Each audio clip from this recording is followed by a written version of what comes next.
Well, hey, church leaders, most churches are investing in digital content, especially on this side of the pandemic. But here's the twist that we've seen. They're really only thinking about one audience, and digital ministry today requires you to think about actually two.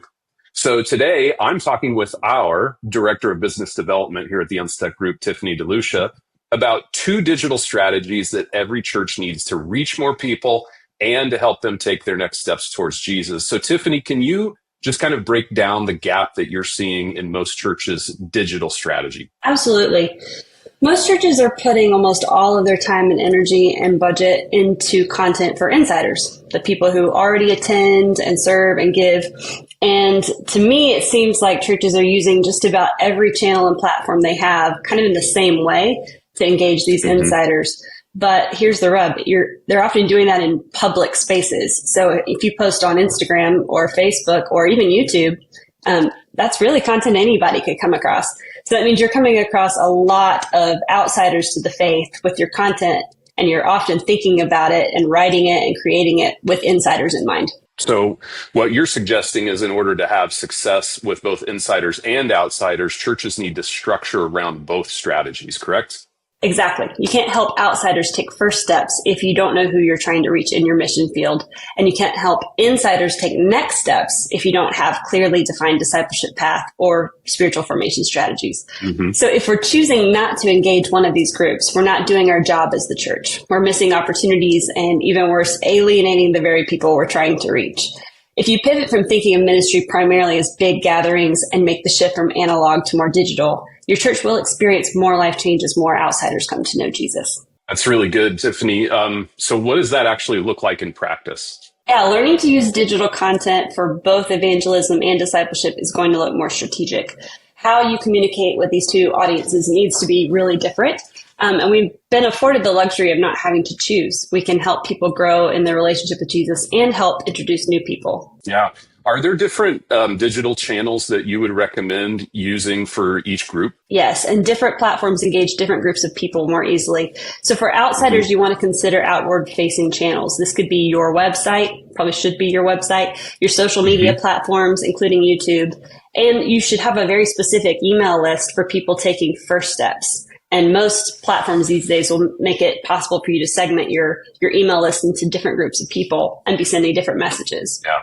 Now, insider channels need to be more focused on communicating what is relevant to your church members. So you need to give them a job description. Think about fostering community and fellowship within your church. And this can look like messaging apps. Think about GroupMe or Slack or WhatsApp or closed social media groups like Facebook groups.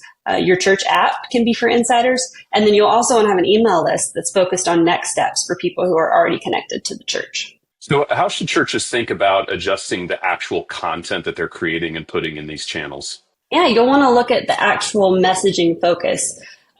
Think about what you need to communicate to those two different groups. Frankly, outsiders don't care about what's going on inside your church. They don't care about the set list this Sunday. They care about their community. And I'd love to see more churches using social media in particular to show them that you care about the community and the people in it. Show them that you're for the community. Outsiders will have real questions as well, especially if they're unfamiliar with the faith. So you can use your outsider channels to be really proactive in answering those kinds of questions. And you can be providing helpful biblical answers to living life, but you need to understand that they probably don't have a foundation for what is biblical or necessarily even respect that that's where your answers are coming from. Yeah. Outsiders will also want to know if they can trust your church. So think about demonstrating the fruits of the Spirit. Think about demonstrating safety for children. Think about they're seeking and longing for the real thing, and you can show them. Yeah, that's good. All right. Then what about for insiders? Yeah, insiders, on the other hand, really do want to hear about the mission and the vision and the life of the church. They're part of the community, and they want to celebrate what God's doing inside the church. We have a really cool opportunity to equip insiders for next steps with our messaging focus as well. So we can be inviting them to take next steps in their faith through worship, giving, baptism, groups, serving. You can be encouraging them to apply teaching they hear on Sunday to their everyday lives. Yeah, and I think it's a great reminder, too, that your insiders are your greatest tool, your greatest resource for reaching outsiders.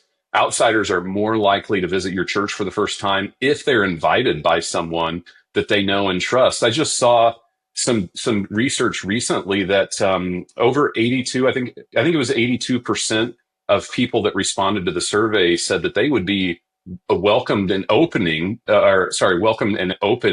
an invitation to church, but only 2% of practicing Christians admitted that they had invited someone to church. So using that resource of the people who are part of your church is really a key tool to building trust and engaging outsiders.